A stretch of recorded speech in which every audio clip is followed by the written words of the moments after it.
là que tout est possible. C'est là que tout est possible.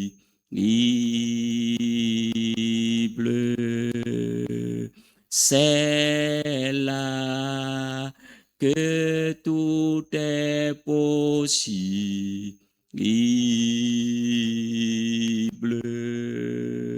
Dans ta gloire, dans ta gloire, c'est là que tout est possible.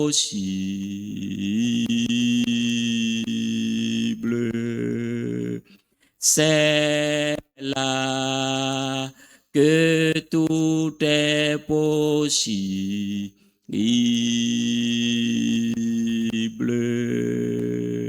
C'est là que tout est possible.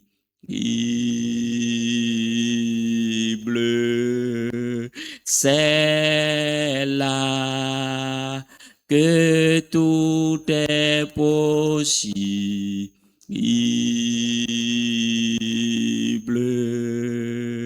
C'est là que tout est possible.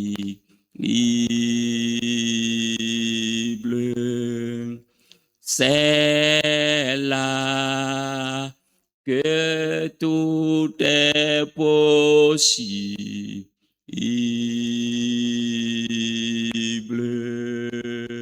Dans ta gloire, dans ta gloire,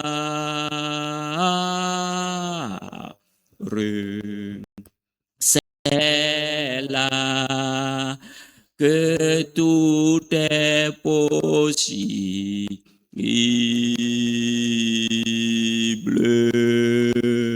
C'est là que tout est possible.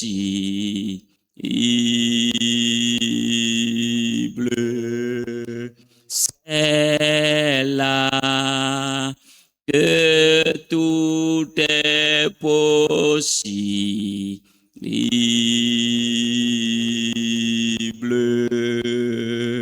C'est là que tout est possible.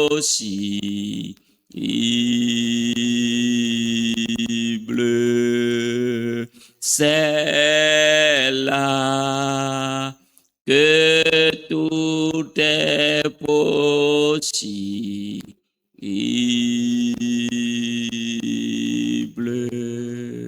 Élève ta voix. Dis-lui que tout est possible dans sa présence. Dis-lui que sa présence te fait du bien. Dis-lui que tu es heureux d'être dans sa présence. Dans sa présence, tout est possible. Père, nous te bénissons ce soir. Père, nous t'exaltons ce soir. Père, nous te glorifions ce soir. Ta présence, Seigneur, nous fait du bien. Ta présence, Seigneur, nous restaure. Ta présence, Seigneur, nous renouvelle. Merci, Seigneur, pour ta présence glorieuse. Oui, Seigneur, ta présence nous remplit de joie. Toi qui es le Dieu de paix, ta présence, Seigneur, nous procure la paix. C'est pourquoi nous te bénissons, nous te célébrons. C'est un privilège pour nous, Seigneur, de demeurer dans ta présence. Tout est possible dans ta présence. Nous te bénissons, Père. Nous te célébrons, Père. Nous te louons, Père. Nous t'exaltons, Père. Que ta gloire remplisse mon cœur. Que ta gloire remplisse mon cœur. Ô Jésus, tu me suffis. Que ta gloire remplisse mon cœur. Que ta gloire remplisse remplisse mon cœur. Que ta gloire remplisse mon cœur, Jésus. Que ta gloire remplisse mon cœur. Oh Jésus, tu me suffis. Que ta gloire remplisse mon cœur. Que ta gloire remplisse mon cœur. Que ta gloire remplisse mon cœur. Oh Jésus, tu me suffis. Oui, Seigneur, tu nous suffis. Rien ne peut nous suffire en dehors de toi. C'est toi qui nous remplis de ta gloire, de ta présence. Oui, Seigneur, toi seul nous suffit.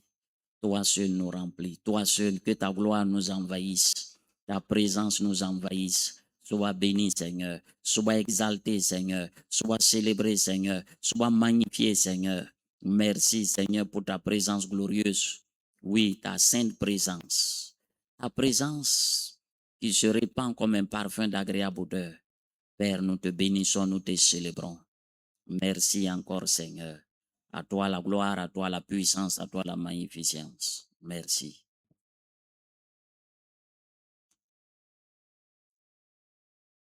Donc ce soir, notre titre, c'est Dieu d'abord. Dieu d'abord. Pourquoi Dieu d'abord? Parce qu'il nous a créés pour sa gloire. Pourquoi Dieu t'a créé? Pourquoi tu es sur la terre? Dieu t'a créé là. Il t'a mis sur la terre, c'est pour sa gloire. C'est pourquoi tu dois rechercher la gloire de Dieu. Mais souvent, nous cherchons la gloire des hommes.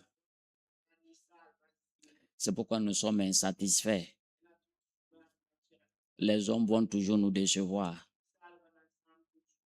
Dieu nous a créés pour sa gloire. L'homme est le couronnement de la gloire de Dieu. C'est pourquoi nous devons chercher sa gloire. C'est très important. Dieu, c'est pourquoi j'ai dit Dieu d'abord.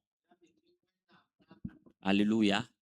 Il est notre alpha, il est notre oméga. Alpha, c'est le commencement. Oméga, c'est la fin. La Bible dit au commencement était la parole était Dieu, la parole était avec Dieu.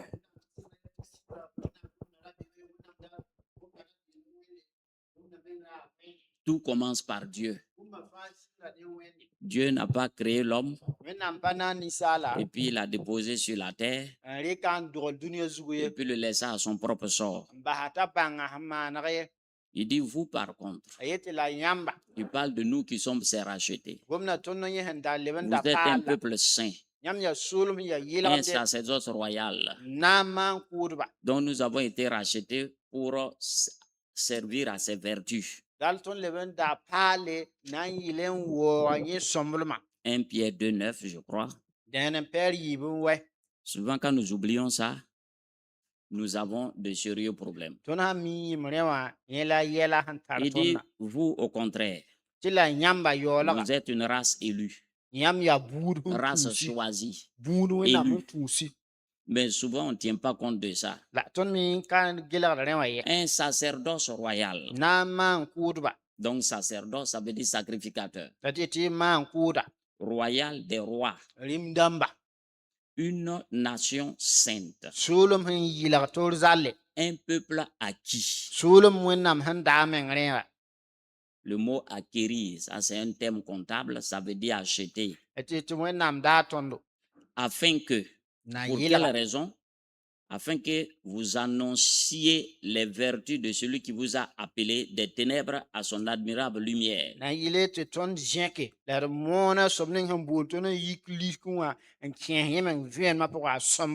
Nous devons annoncer ses vertus. C'est qu'il est, le Dieu là, c'est qu'il est. Il est le Dieu d'amour, compatissant, lent la colère, riche en bonté, en miséricorde. Il dit, vous qui autrefois n'étiez pas un peuple et qui maintenant êtes le peuple de Dieu, vous qui n'aviez pas obtenu miséricorde et qui maintenant avez obtenu miséricorde. Donc, on n'a pas été sauvés pour nous-mêmes. On a été sauvés pour le Seigneur, pour le servir. Mais souvent, nous ne voulons pas servir Dieu. On veut servir nos intérêts égoïstes. C'est pourquoi nous sommes malheureux. Luc chapitre 17, verset 7. Luc chapitre 17, verset 7.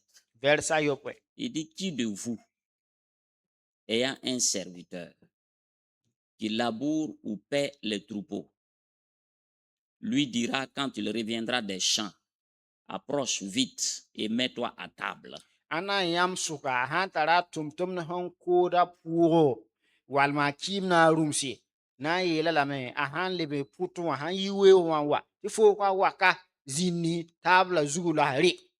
Ne lui dira-t-il pas au contraire, prépare-moi à souper,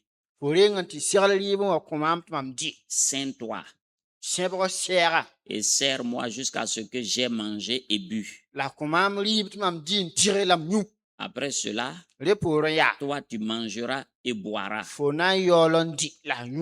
Doit-il de la reconnaissance à ce serviteur parce qu'il a fait ce qui lui était ordonné? Vous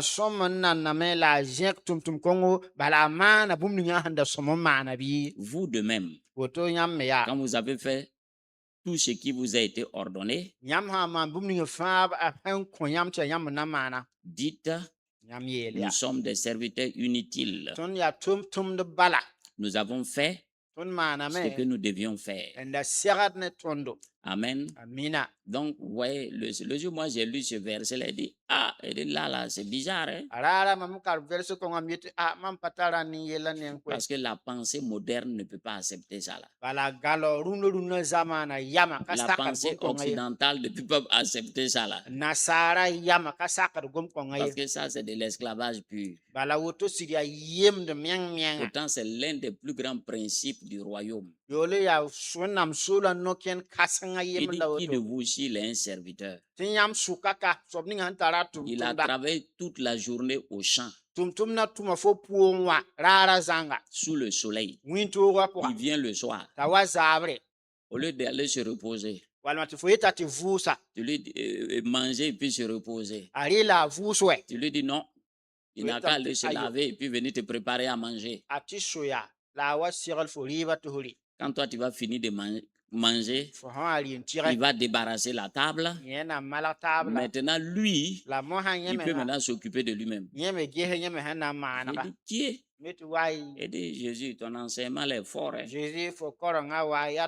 Donc, le maître d'abord. Il faut que lui soit satisfait d'abord. Regarde aujourd'hui les chrétiens. Quand ils quittent le service, ils trouvent qu'ils sont fatigués. Ils vont se reposer. Qui est maître à ce moment-là? Ils sont allés servir César. De 7h à midi. Il y en a même qui font journée continue. D'autres sont allés servir Mammon au marché, les commerçants là. Maintenant, il doit servir Dieu. Il met Dieu en stand-by. Ah, Seigneur, il faut me comprendre. Je suis fatigué. Toi-même, tu as vu, j'ai travaillé toute la journée. Je dois me reposer.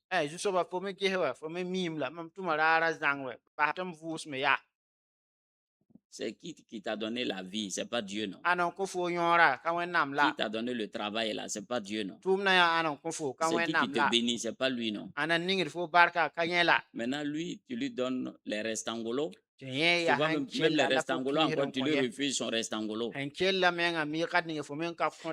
il a quitté, il a travaillé toute la journée. Normalement, il est fatigué.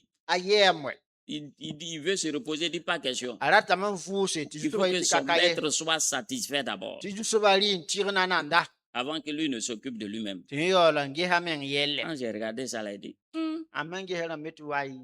ça c'est fort pour la pensée moderne, mais c'est comme ça le principe du royaume. C'est une vie d'esclave. C'est comme ça Dieu travaille. Dieu d'abord. C'est pourquoi j'ai mis mon titre, Dieu d'abord. Pas toi. Oh non, on veut nous d'abord. Et puis maintenant, Dieu après. C'est pourquoi Dieu dit, si je suis maître, ou bien si je suis seigneur, où est l'honneur qui m'est dû?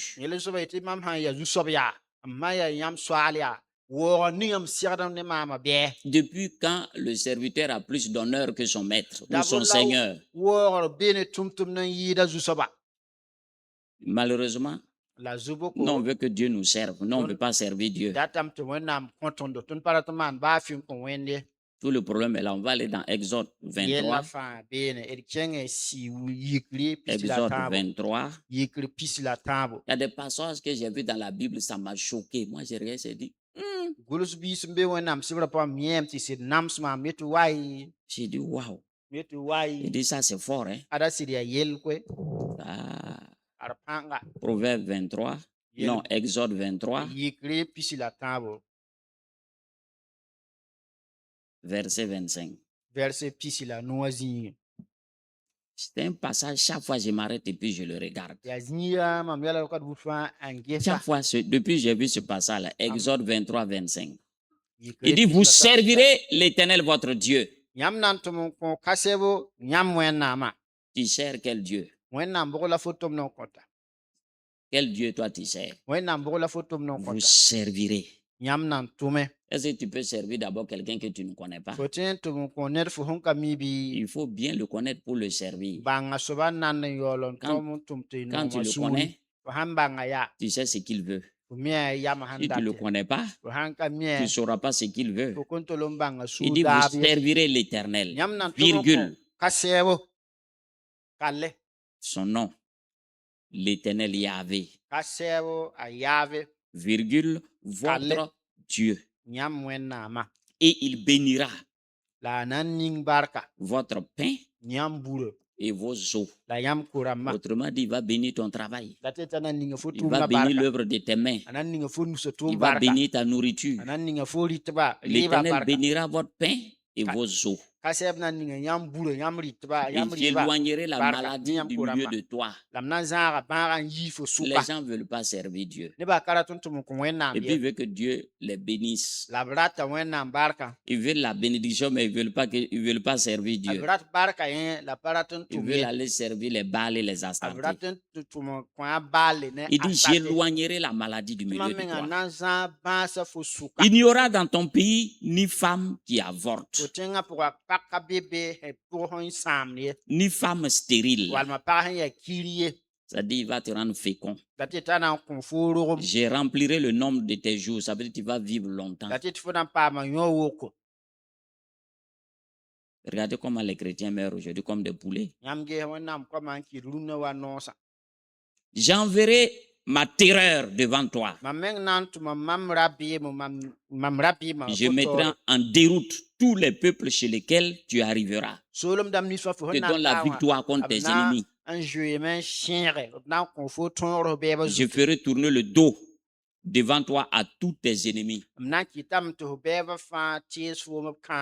S'il y a des gens qui sont toujours dans le combat spirituel, c'est les chrétiens. Ils n'ont jamais la victoire. Ils ne veulent pas servir Dieu. Vous servirez l'Éternel, votre Dieu. Une fois, il y a la femme d'un pasteur qui a dit, aux jeunes filles qui sont venues travailler chez elles là, que Dieu vous donne tous des serviteurs de Dieu comme mari. Personne n'a dit Amen. Et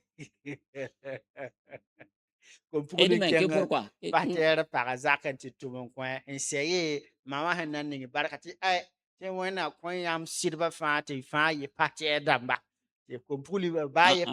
Comme mari, pas passer dans tout bébé, ils n'ont pas dit Amen. Que pourquoi? Que les pasteurs, c'est compliqué. Ils ne veulent pas. Il dit, bon. Et c'est qui vous bénit? C'est qui bénit votre mariage? Donc, Dieu, lui, il est déjà quoi, c'est mauvais, mais il traite mal ses serviteurs. Hein? Tu entends même des filles qui disent, moi, je ne veux jamais épouser un serviteur de Dieu. En bon?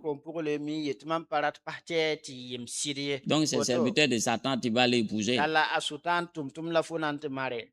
C'est pourquoi son mariage est bloqué. Dieu dit, ok, tu vas te débrouiller. Comme tu préfères aller épouser serviteur de Satan. Il faut, comment quelqu'un peut réfléchir? Toi, tu veux que ce Dieu-là te bénisse et puis tu n'aimes pas ses serviteurs. Ça, c'est quelle est cette dichotomie, ce paradoxe-là?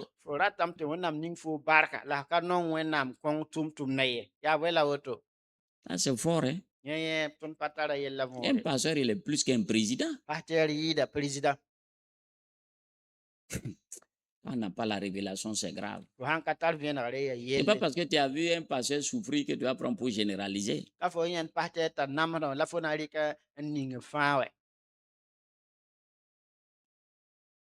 Vous servirez l'Éternel votre Dieu.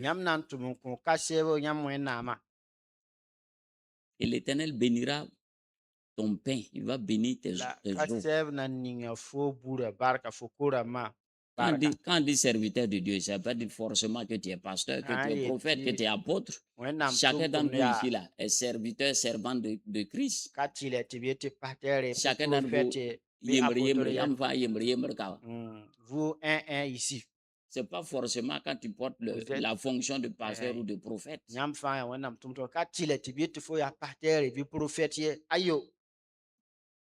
Chacun est serviteur de Dieu dans son domaine. Tu peux être dans l'administration et puis tu sers Dieu là-bas d'une autre manière. Esther, vous aimez lire Esther. Esther était reine, non? Mais le travail qu'elle a battu là-bas, la rare de pasteur peut faire ça.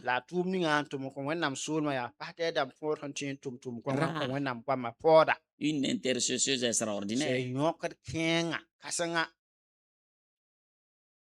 Il y a des gens qui ont des idées. Matthieu chapitre 6. Qui ont des idées à l'envers. Tu sais, quand quelqu'un n'aime pas Dieu, là, il faut le regarder dans ses choix, dans ses décisions. Quand quelqu'un n'aime pas Dieu, là, regarde ses choix, ses décisions. Il va toujours mettre Dieu de côté. Il va se retrouver dans des lieux où Dieu n'est même pas là-bas. Et là où il y a les païens, là, c'est là-bas il est agi. Matthieu chapitre 6, verset 33.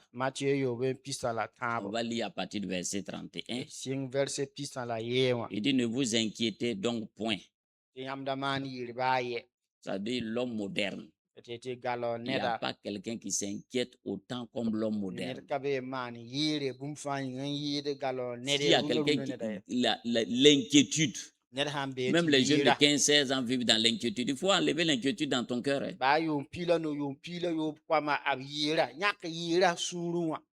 faut enlever ça. Je te donne un très bon conseil.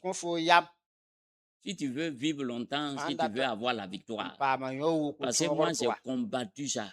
J'ai vécu dans l'inquiétude, je sais ce que c'est. C'est quand le jour où j'ai vu ça, la question de Dieu a dit, ne vous inquiétez.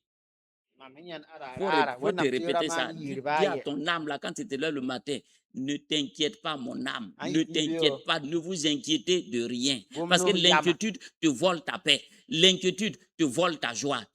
Toi, tu n'es jamais dans la joie. Et puis, ça va te faire vite vieillir. Yamara man yire bala yira zu de fo sunora a zouk de fo lafia tu fo cool tototo. Tu n'as pas vu des gens à partir de 35, 40 ans, c'est l'inquiétude là. C'est ça qui le fait vieillir. Là. Tu vois des gens à 50 ans, lui il est toujours pimpant. Lui il est toujours dans la joie. Vous ne voyez pas tanti la joie, non? Hein? Elle est là, elle ne vieillit pas. Tous ses camarades là sont là, ils vieillissent, elle est là, elle ne vieillit pas. On va lui créer des problèmes.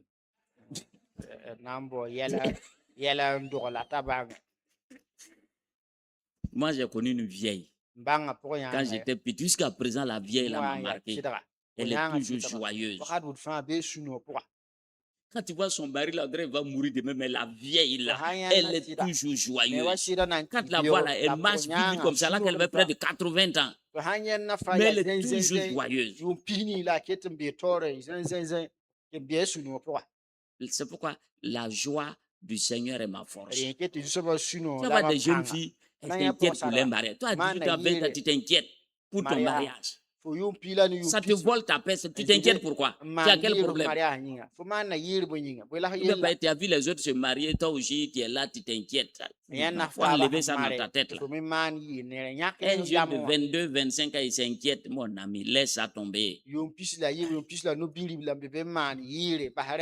s'inquiète pour son travail. Il n'a pas il s'inquiète pour ça. Dieu dit laisse ça tomber. Il ne faut pas t'inquiéter pour ça. Ce n'est pas ça d'abord qui est la priorité.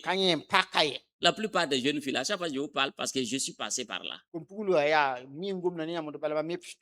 Plus tu t'inquiètes pour quelque chose, plus la chose là s'éloigne. Ça veut dire que quand il est là comme ça, bon, toi tu t'approches là. Comme tu t'inquiètes là, l'inquiétude là, le couche, il s'en va encore. L'inquiétude, mais quand tu ne t'inquiètes pas, c'est lui-même qui vient. Des jeunes filles, elles s'inquiètent pour leur mariage, elles s'inquiètent pour leur travail, elles s'inquiètent pour ceci, cela. Au lieu de se concentrer sur l'essentiel, elle est là, elle s'inquiète sur des choses, des choses de demain.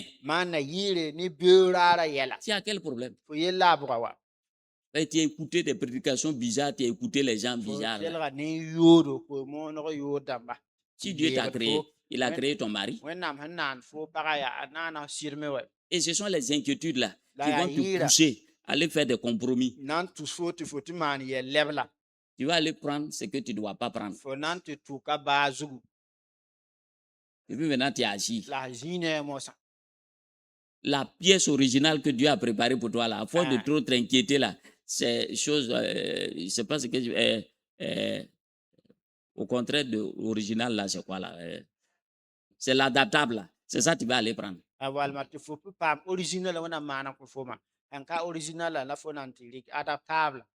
Dans ta précipitation, comme toi, tu es pressé, tu t'inquiètes, là. C'est l'autre là que toi, tu vas aller prendre. Et puis maintenant, tu es assis. Quand vous lisez, je ne vous comprends pas. Quand vous lisez la Bible, là, vous lisez comment? Hein? Esther, là. Elle a prié pour devenir la femme du roi. Laissez les gens tranquilles. La reine Yenega, là, elle a prié pour avoir son mari, là. Votre ancêtre, les Mouchi, là. C'est pas le cheval là qui l'a balancé là-bas. Toi aussi, c'est ton cheval. On va mettre Tima dans son derrière, il va te prendre en voyage là-bas. Je vous dis ça. Parce que autant moi, je m'inquiétais pour le barrage là. Et quelqu'un passait et puis il y avait le dessin. Dieu parle le dessin de Yenega là.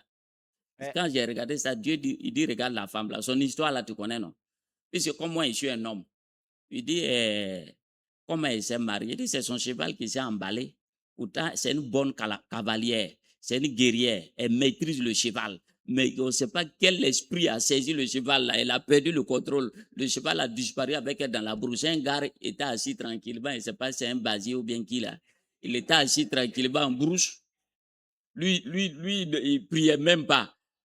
Peut-être il a dit à Dieu, aïe, ils sont ici, là, il ne peut pas avoir femme. Dieu dit, tu es sûr?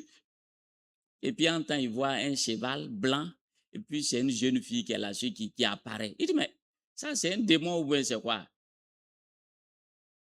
en pleine brousse, le cheval l'a envoyé là-bas. Que ton cheval t'amène à ton prince charbon au nom de Christ Jésus. Il dit de vous inquiéter de rien. Quand tu t'inquiètes là, Dieu enlève ses mains. Il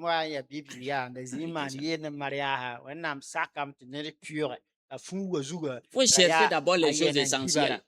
Son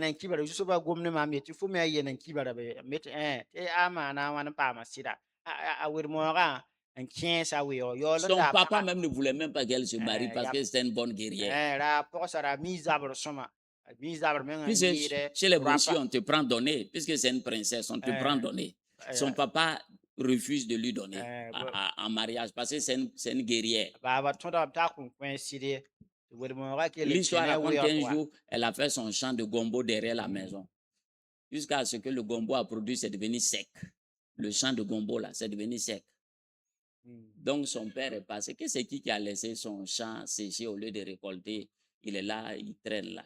Elle a dit, c'est elle. Il dit, mais je vais aller pour faire sauce donner à qui? Le vieux n'a rien dit, il a laissé s'asseoir.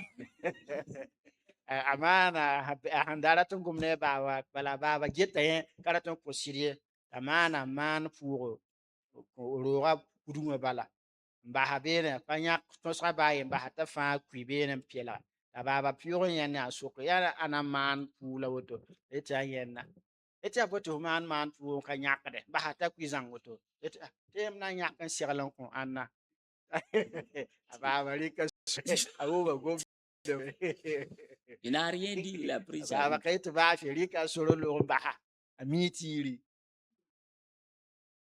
Je vous dis souvent, c'est les parents même qui bloquent le mariage de leurs enfants. Les papas égoïsme. Une fois, un pasteur qui est monté, il dit, il y a une femme ici, quelqu'un qui a bloqué le mariage d'une fille. Il a 7 jours. Si les 7 jours, il ne détache pas, il est cadavre.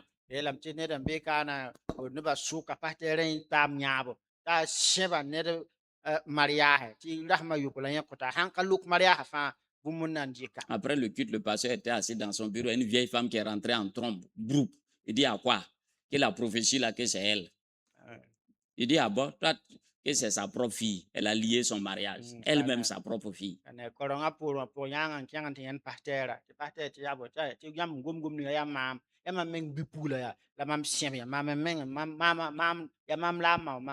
mais qu'est-ce que la fille a fait? Que non, que c'est sa fille qui prend soin d'elle. Si elle se marie, qui va prendre soin d'elle. L'égoïsme.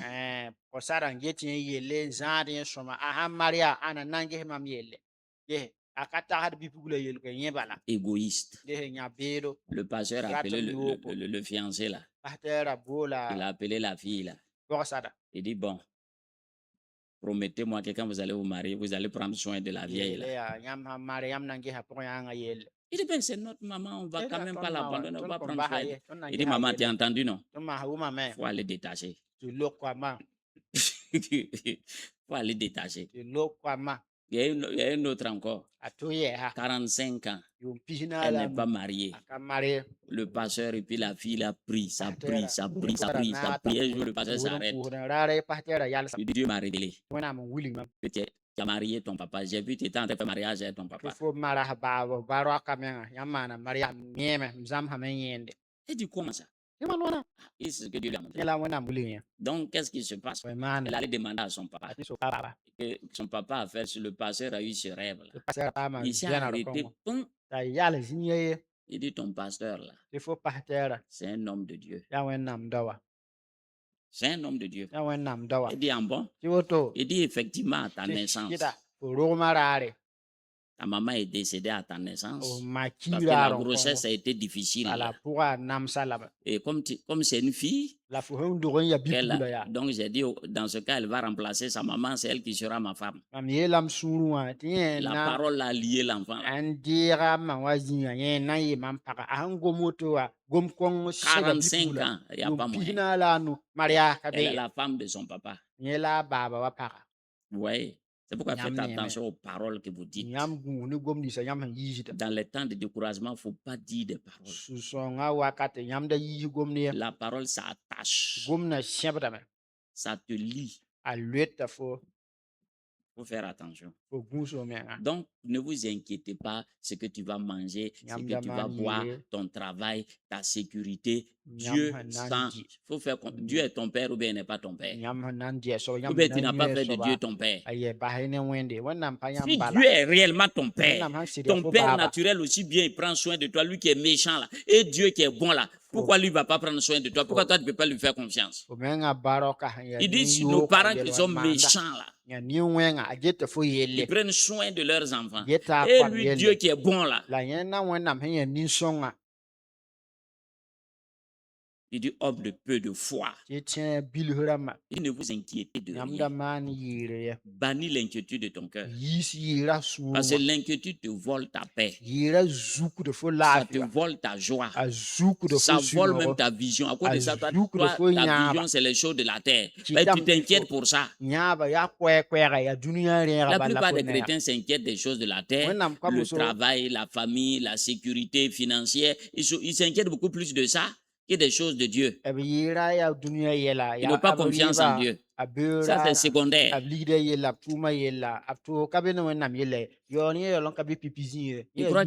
Il croit que s'il gagne un travail à la Banque mondiale, il sera en sécurité.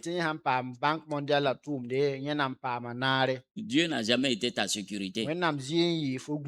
Proverbe chapitre 12, verset 25. L'inquiétude dans le cœur de l'homme là-bas. Tu entends? Pourquoi tu es abattu? Tu es inquiet? L'inquiétude dans le cœur, tu t'inquiètes pour ton futur. Tu t'inquiètes pour ton lendemain. Dieu dit j'ai des projets de bonheur, un avenir fait d'espérance et non de malheur. Toi, tu es là, tu vis dans l'inquiétude. L'inquiétude dans le... Puisque l'inquiétude, c'est quoi? C'est l'incertitude du lendemain. Tu ne sais pas ce que le lendemain t'attend.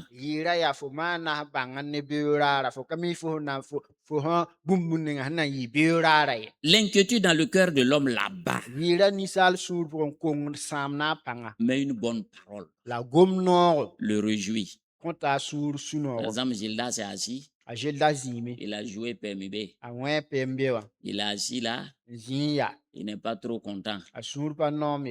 Il est assis là, les résultats là, il ne regarde même pas bien. Quand il regarde les numéros là, il regarde son numéro là. Même chose. Et on dit que c'est 50 millions. En un clin d'œil. L'atmosphère change. Wow. Jésus a gagné.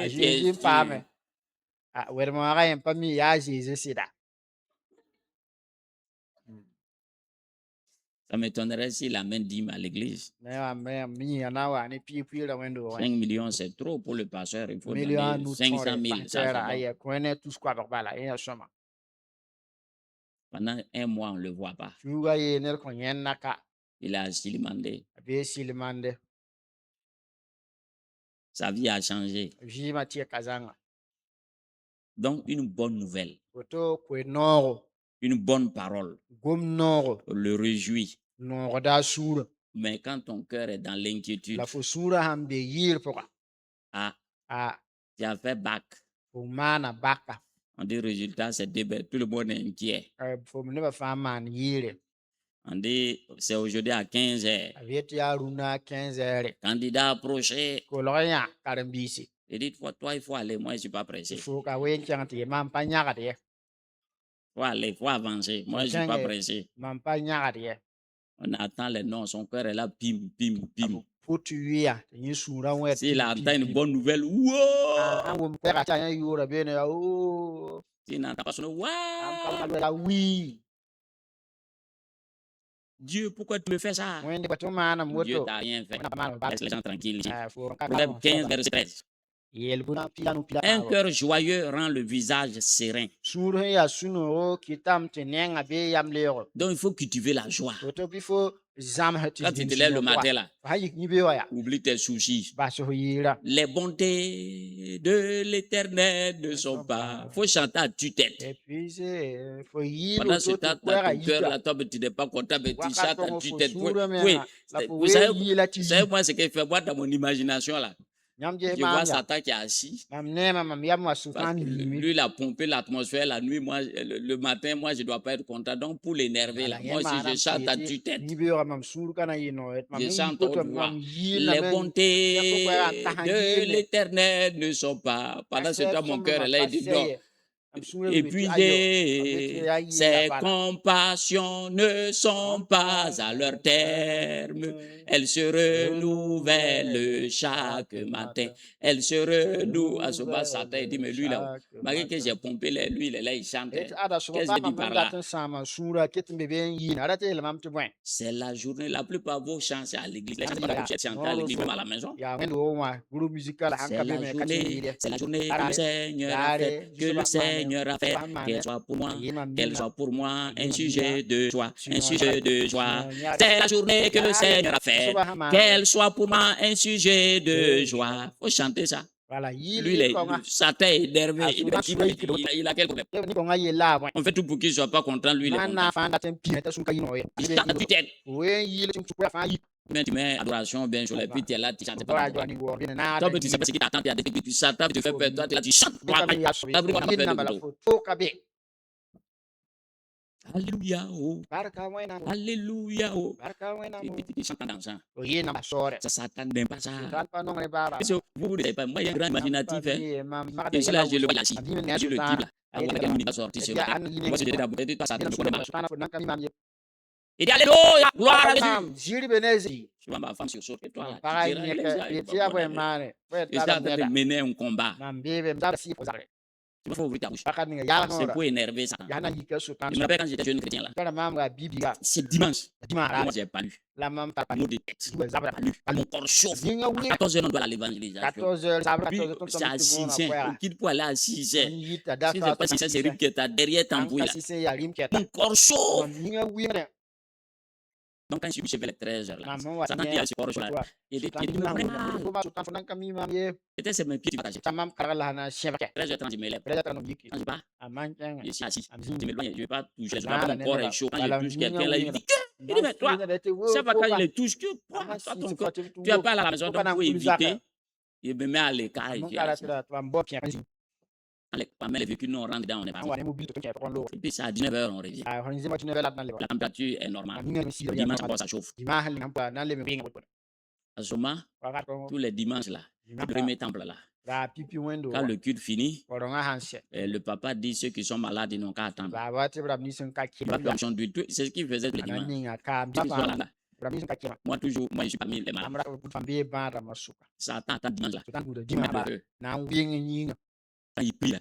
André il a augmenté encore le feu là. Quand je pars, je n'arrive pas à dormir. Je me lève à 13h, je viens seulement plein avril et mars.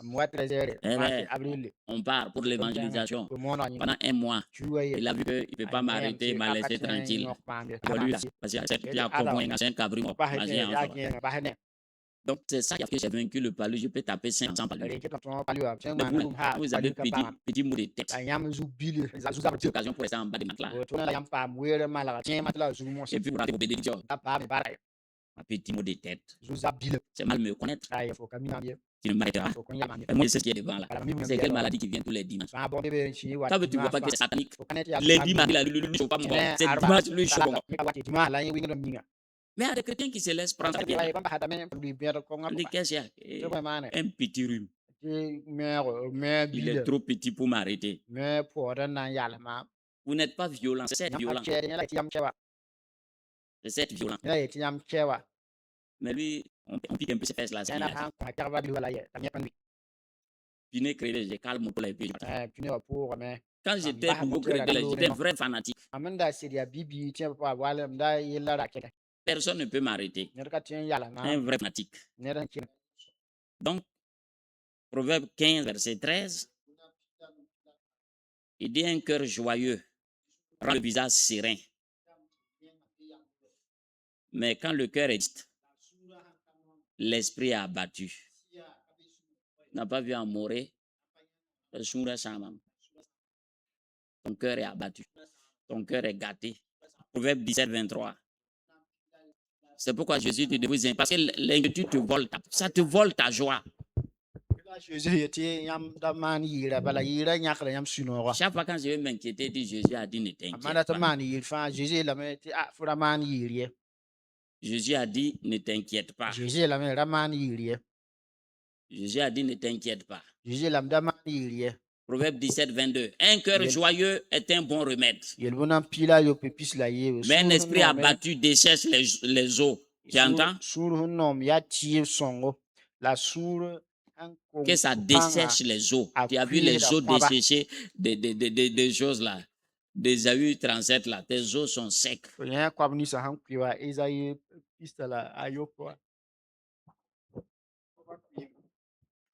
Il y a beaucoup de chrétiens, les os sont secs. Ça manque de fraîcheur. On revient dans Matthieu chapitre 6. Donc, fais tout pour être toujours content. Tu crois que ceux qui sont contents là, souvent c'est chaud, hein, mais lui il est content. Sois content. Refuse l'inquiétude.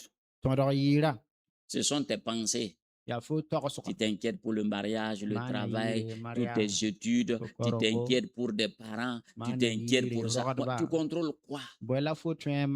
Honnêtement, la faute à soi. Toi, tu contrôles quoi? Hein? Sandrine, toi, tu contrôles quoi? C'est comme si toi, tu t'inquiètes que le vent souffle. Toi, tu peux contrôler le vent. Tu contrôles rien. Donc, reste tranquille. Hein? Donc, on revient à Matthieu 6, verset 31. Il dit, ne vous inquiétez donc point. Ne dites pas que mangerons-nous, que boirons-nous, de quoi serons-nous vêtus. Il dit, car toutes ces choses, ce sont les païens qui les recherchent. Quand tu vois un chrétien qui s'inquiète déjà là, Dieu les classe parmi les païens. Il dit, Seigneur, ça, si c'est ça là-dedans, il y en a beaucoup et moi-même, je dois être dedans. Hein.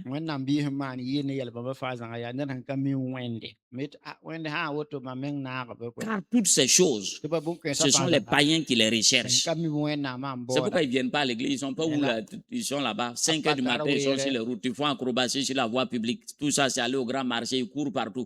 Ils n'ont pas Dieu, c'est quoi ils courent?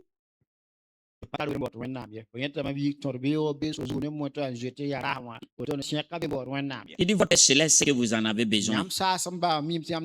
Verset 33. Cherchez premièrement le royaume et la justice de Dieu. Et toutes ces choses vous seront données par-dessus. Ne vous inquiétez donc pas du lendemain. Car le lendemain aura soin de lui-même. À chaque jour suffit sa peine. Toi, tu ne sais pas ce qui va arriver demain. Demain, toi, tu t'inquiètes aujourd'hui. Tu sais ce que demain va bouger? Tu ne sais pas. Tu peux te lever demain matin, ça tire partout. Toi, tu ne peux pas l'autre. Tous tes plans que tu avais fait là, ça c'est annulé. Donc, comme tu ne contrôles pas le lendemain, Dieu t'a donné aujourd'hui. Réjouis-toi aujourd'hui. C'est aujourd'hui que Dieu t'a donné. À chaque jour suffit sa peine. Réjouis-toi. Toi, tu t'inquiètes pour des choses qui passent en 5 ans, pour des choses qui arrivent dans 6 mois. Toi, tu es inquiet. Dieu t'a donné aujourd'hui là. Prépare le lendemain pour demain là aujourd'hui. Il faut laisser demain là. Tu ne sais pas ce que demain va enfanter.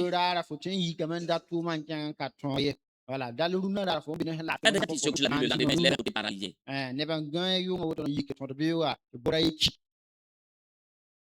Ces projets du jour là, grâce à Dieu quand tu te lèves le matin. Tu dis chaque matin, tes bontés ne sont pas épuisées. Père, je te rends grâce. Je te bénis, Seigneur. Tu dis, toi, ce jour-là, tu m'apportes ma bénédiction. Toujours mes bonnes personnes, tu m'apportes ma bénédiction. En tant que fils de Dieu, je t'ordonne que les anges de Dieu me dévancent. Ils aplanissent les chemins. Tu pars pendant ton cœur là, semble ne pas trop être d'accord. C'est pas ton problème, il faut parler. Je m'en fous de ce que je ressens. Je dis la parole de Dieu. C'est tout. Il dit, ne vous inquiétez donc pas du lendemain, car le lendemain aura soin de lui-même. À chaque jour suffit sa peine. Mais il n'y a pas de jeunes. S'inquiète pour le lendemain. Laisse le lendemain. C'est aujourd'hui là qui est pour toi. Il t'est réveillé aujourd'hui là. Merci Seigneur pour ce merveilleux jour. Alléluia. Seigneur, tu es merveilleux. Et voilà, ça c'est bon. Mais il y a des gens qui disent aujourd'hui là, il y a quoi encore? Quoi qui m'attend, je dois revenir. Donc la vie, toi, ça te dit rien, c'est ce qui va t'arriver. Si tu ne changes pas, c'est ça qui va t'arriver. Il faut arrêter ça là. L'autre, la Job, c'est ce qui me fait peur, il m'arrive. On fait confiance au Seigneur. Il dit que toi, tu dois chercher la priorité. Il dit chercher le royaume et sa justice. Le moment où Jésus disait ça, il n'était pas encore mort de registre. Maintenant, dans le royaume, donc qu'est-ce qu'il faut faire? Il faut faire fructifier le royaume. Il faut chercher à faire fructifier le royaume.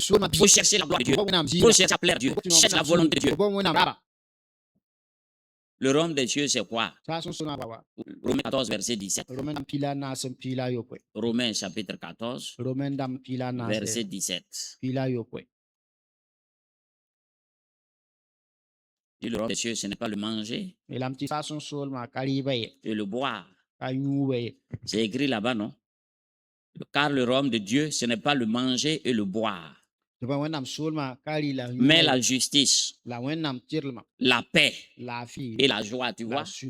La paix et la joie. Il faut rechercher la paix et la joie. Cherche la présence de Dieu.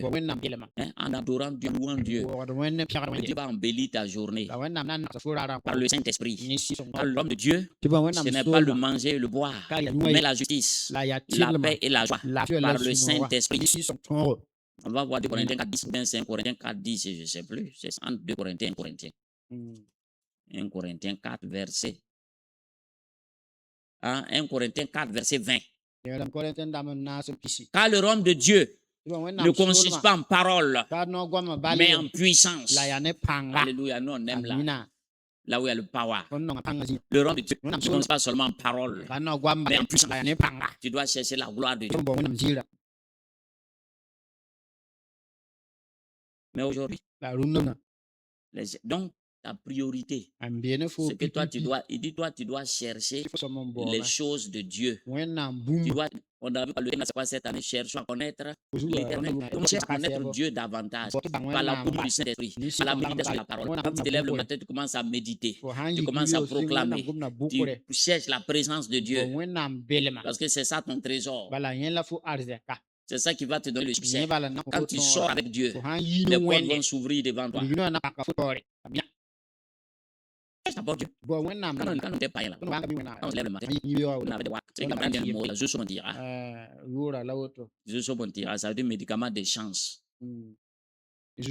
Pour avoir, quand tu es commerçant, tu te lèves très tôt le matin. Et puis tu parles. 3 fois, et puis tu parles. Et puis c'est le juste mon tira, c'est tout. C'est en poudre. Tout ce que tu veux que la vie soit là. Et puis tu parles. La plupart des grands commerçants qui sont ramassés là, ils ont ce genre de trucs là. C'est l'air très tôt le matin. Il parle. La journée, les clients vont venir, tout le monde parle. Avant de sortir. Mais toi, quand tu connais Dieu, quand tu as fini d'adorer Dieu, il faut parler au jour.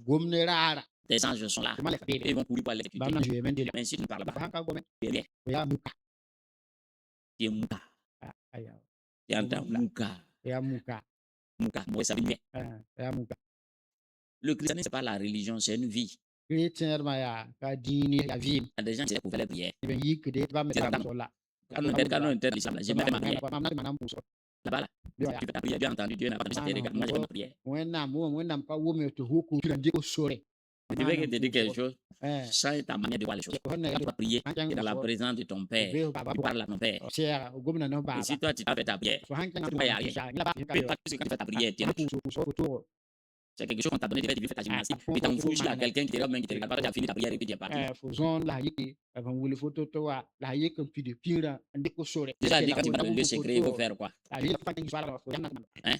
Basier, c'est écrit quoi? Matthieu 6, ça.